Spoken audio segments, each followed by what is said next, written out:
Welcome back. A new study by Psychology Today looked into the stability of emotional bonds between ex-partners. Well, conventional wisdom says time heals all wounds. I can relate to that. New research suggests there's a more complex timeline when it comes to emotional recovery. And we're going to break that down this morning. Licensed therapist, relationship expert, author, and our friend Colette is here this morning. Good to see you, Colette. Good to see you, too. How are you? I'm nice wonderful. to have you. Okay, so we want to talk first about heartbreak, right? Yes. And a lot of time, and we've all been there, right? Everybody's had their heart broken Yes. at some point in their lives. Absolutely. And you quite literally feel like you're going to die. It is one of the worst experiences, I think, that anybody goes through. But it also sort of feels like withdrawal, especially if you have a really close bond or connection with somebody and then they're out of your life, right? Yes, in fact, PET scans of the brain show that heartbreak is experienced the same way physical pain is from an injury. So when you're in that heartbreak agony, it does feel like death. It does feel like somebody is physically hurting you. And your brain is really incentivized to maintain an emotional bond with close, reliable others. So it takes a surprisingly long amount of time for most people to get over a breakup. And in fact, the study you're talking about said that on average, it's 4.18 years to get to the halfway mark. Oh, gosh. I know.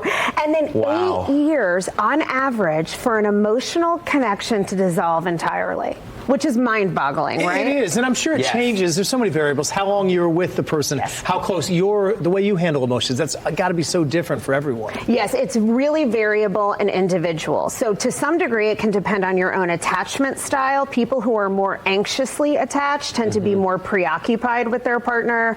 They tend to ruminate more. Those people may have a much harder time, or it may take longer. People who are more avoidantly attached, who tend to fear emotional intimacy, they tend to compartmentalize and try to shut off their feelings, and they may recover more quickly, although not necessarily in the healthiest way. But you're absolutely right. A big part of it is how thriving and connected is that bond to begin with. And then, of course, if you've been ghosted or betrayed, cheated on, dumped unexpectedly, that adds a whole nother layer to the recovery process. I feel like sometimes it's a combo of all of them, which I feel like is a triple threat in the worst way possible. And I feel like it can just add, so much more insult to injury. Yes, absolutely. But there are a couple of things you can do to help you get over a breakup that are really important. First and foremost, go no contact. Now, you always hear those people who say, oh, I want to stay friends. And if you really have no emotional attachment to someone, then sure, stay friends, right? Some people break up or divorce and the attachment bond has been severed a long time ago. But for most of us, switching over into friendship when there's still any romantic feeling isn't possible. And what happens is your brain's already looking for ways to preserve the attachment for survival. So that's why you think about the person constantly. Everything reminds you of them. So maintaining contact is just going to lengthen the amount of time. So go no social media, no talking, nothing for as long as you can. This is about taking care of yourself. It's not cruel to the other person. And the second thing is to do a relationship audit, because we tend to, again, in that agony we're experiencing, romanticize somebody even if we wanted the relationship to end.